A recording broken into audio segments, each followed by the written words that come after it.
ఈరోజు మీ ముందు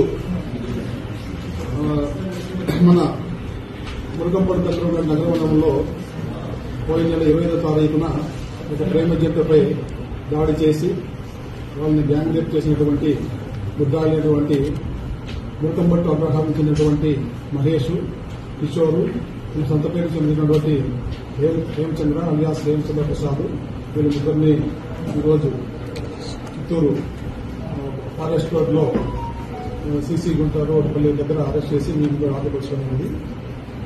వీరి యొక్క నేర ప్రవృత్తి నేపథ్యం ఏమంటే, ఎక్కడైనా అమ్మాయిలు ప్రేమ జంటలు ఒంటరిగా కనిపిస్తే వాళ్ళు వెంటపడము, వాళ్ళ ఫోటోలు తీసుకోవడం, వాళ్ళ వీడియోలు తీసుకోవడం, వాళ్ళ గోప్యతగా ఉన్నటువంటి వీడియోలు తీసుకోవడం, వాటి ఆధారంగా వాళ్ళని బెదిరించడము, వాళ్ళతో ఏదైనా నగలు లాక్కోవడము, అవసరమైతే వాళ్ళని సెక్సువల్ గా దోపిడీ చేయడం, ఇది వీడి యొక్క నేర ప్రవృత్తి.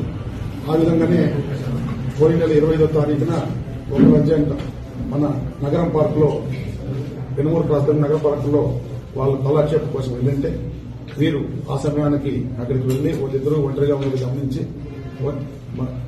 1 PM కు మహేష్ అనే అతను వాళ్ళ దగ్గరికి వీడియో తీసుకుంటా దగ్గరికి వెళ్తాడు. వాళ్ళ ఎంత కిషోరు, హేమచంద్ర ప్రసాద్ వెళ్తారు. తర్వాత వాళ్ళు తత్వం బెదిరించి దగ్గర నుండి ఒక మైనర్ చైన్ లాక్కుంటారు. తర్వాత ఒకరు హేమచంద్ర ఆ అబ్బాయిని డిటైన్ చేస్తాడు. మహేష్, కిషోర్ ఆ అమ్మాయిని దగ్గరలో ఉన్నటువంటి చెత్త పొదల్లోకి తీసుకెళ్లి ఒకరి తర్వాత ఒకరు రేప్ చేస్తారు. మళ్ళా హేమచంద్రని మళ్ళా పోయి అతను కూడా రేప్ చేస్తాడు. ఇది తర్వాత అయిపోయిన తర్వాత ఆ అమ్మాయిని రిలీజ్ చేస్తారు. తర్వాత ఆ అబ్బాయిని రిలీజ్ చేస్తారు.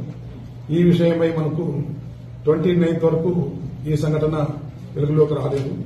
కారణం ఎందుకంటే అమ్మాయి గాని అమ్మాయి తల్లిదండ్రులు గాని దీన్ని పోలీసులకు రిపోర్ట్ చేయడానికి వాళ్ళు అంత సముఖత చూపలేదు.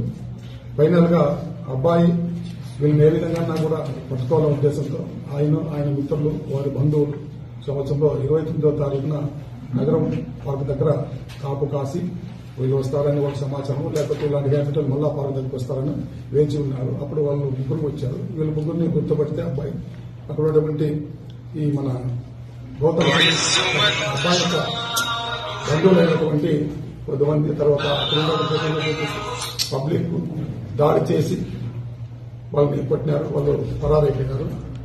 తర్వాత మనం కేసు నమోదు చేసి ఈ రోజు దర్యాప్తులో భాగంగా అన్ని సాక్ష్యాలు సేకరించి ఈరోజు వాళ్ళని అరెస్ట్ చేసి కోర్టు ముందు హాజరుపెట్టినారు. ఈ సందర్భంగా నేను తెలియజేసేది ఏమంటే, ఎస్పెషల్లీ తల్లిదండ్రులు మన పిల్లలు ఏం చేస్తున్నారు, ఏ సమయానికి వస్తున్నారు గమనించి ఒంటరిగా ఎట్టి పరిస్థితుల్లోనూ యువకులు మారుమూల ప్రదేశాలను పోకుండా తల్లిదండ్రులు చూసుకోవాలా. అదేవిధంగా విద్యాసంస్థలు, సమాజం కూడా ఇలాంటివి గమనిస్తూ అప్పుడప్పుడు పోలీసులకి తెలియజేయాల్సిన అవసరం ఉంది. అదేవిధంగా ఎస్పెషల్లీ పార్కులు ఏ డిపార్ట్మెంట్ ద్వారా అయితే మెయింటైన్ అవుతున్నాయో సందర్శకులకు అవి సేఫ్ గా ఉన్నాయో లేదా అనేది ఖచ్చితంగా గమనించాలా. ఆ విధంగా సేఫ్ పద్ధతులు పాటిస్తే ఇట్లాంటి ఇన్సిడెంట్లు జరగకుండా ఉంటాయని మా అభిప్రాయం. దయచేసి ఇది చాలా దురదృష్టకరమైన సంఘటన. మీకు మీ అందరికీ ఒక మనవి, అమ్మాయి విషయాలు కానీ అబ్బాయి విషయాలు కానీ గోప్యత పాటించండి. సమాజాన్ని ఇలాంటి విషయాల్లో జరుపుకుంటుండడానికి అవగాహన కల్పించండి కోరుతూ ముగిస్తుంది.